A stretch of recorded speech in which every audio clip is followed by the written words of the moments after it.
আসসালামু আলাইকুম বন্ধুরা, welcome back to my channel Shimla cooking care. বন্ধুরা, আজকে আমি সর্ষে ইলিশ ভাপা রেসিপি আপনাদের সাথে শেয়ার করব। তো সর্ষে ইলিশ ভাপা রেসিপি করার জন্য আমি ফার্স্টে ইলিশ মাছ কেটে পরিষ্কার করে ওয়াশ করে নিয়েছি।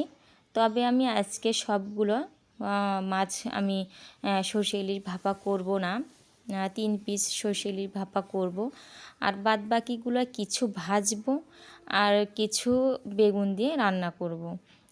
তো এই জন্য আমি ফার্স্টে ইলিশ মাছের মধ্যে আমি লবণ দিয়ে দিচ্ছি। লবণগুলো দিয়ে আগে ভালো করে মেখে রাখবো, যাতে করে ইলিশ মাছের ভেতর ভালো করে লবণ ঢুকে যায়।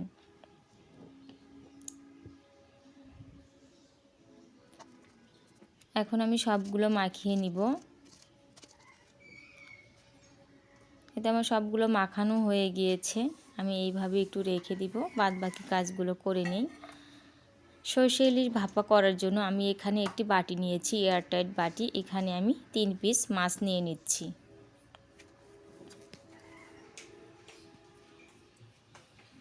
আমার 3 পিস মাছ নেওয়া হয়ে গিয়েছে। এখন সর্ষে ইলিশ ভাপার জন্য আমাকে আগে সর্ষে বেটে নিতে হবে।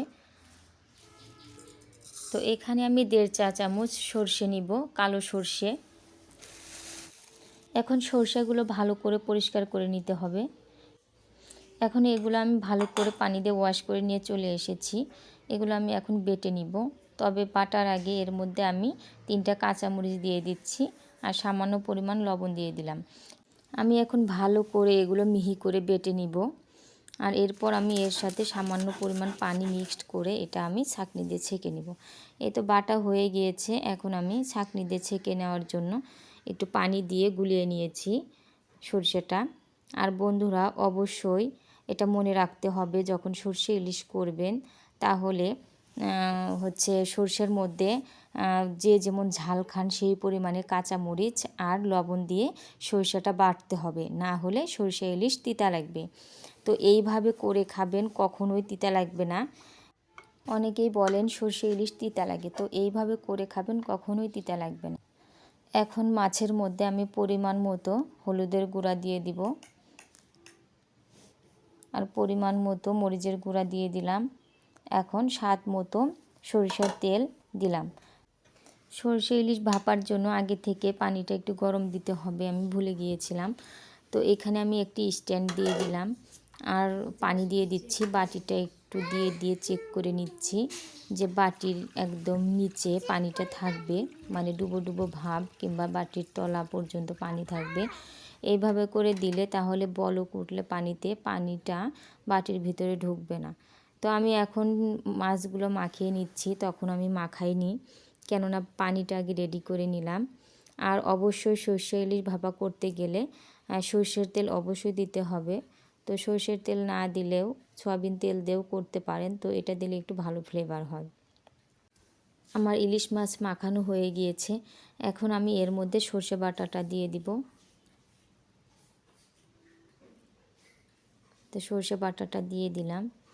এখন আমি একটু এটা ঘুরিয়ে ঘুরিয়ে এটা মশলাগুলো সব সর্ষের সাথে একটু মিশিয়ে দিচ্ছি। এখন আমি ফালি করা কাঁচামরিচ দিয়ে দিচ্ছি, 2 থেকে 3টা।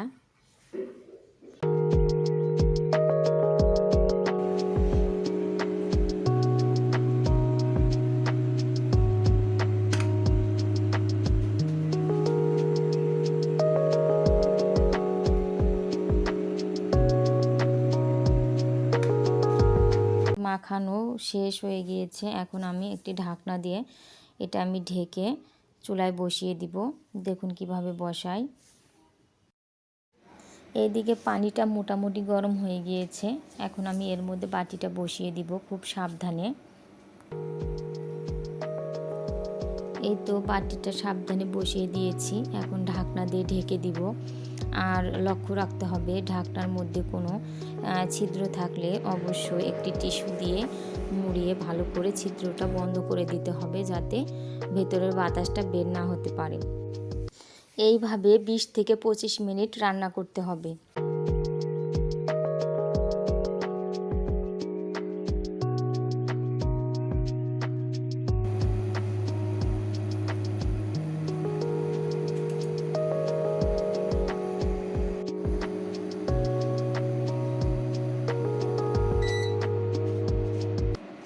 25 মিনিট হয়ে গিয়েছে, রান্নাটাও শেষ হয়ে গিয়েছে। এখন আমি নামিয়ে নিব। চুলাটা অফ করে দিয়েছি, ঢাকনাটা খুলে নিলাম। আমি এখন একটু ঢাকনাটা খুলে দেখাই কতটা সুন্দর হয়েছে।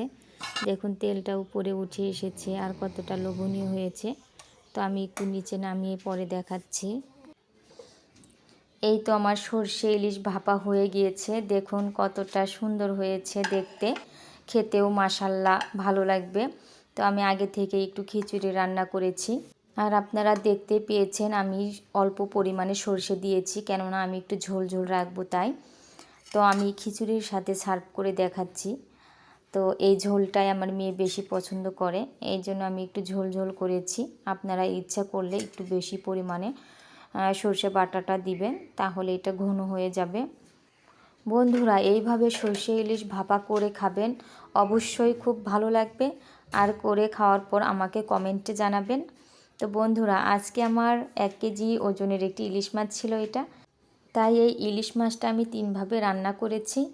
কারণ মেয়ে খাবে সর্ষে ইলিশ ভাপা, আর মেয়ের বাবা খাবে ইলিশ মাছ ভাজা, আর আমি নিজে খাবো বেগুন দিয়ে ইলিশ মাছের ঝোল। তো এই জন্য আমি 3 ভাবেই করেছি, বাট সর্ষে ইলিশ ভাপাটা আপনাদের সাথে শেয়ার করলাম।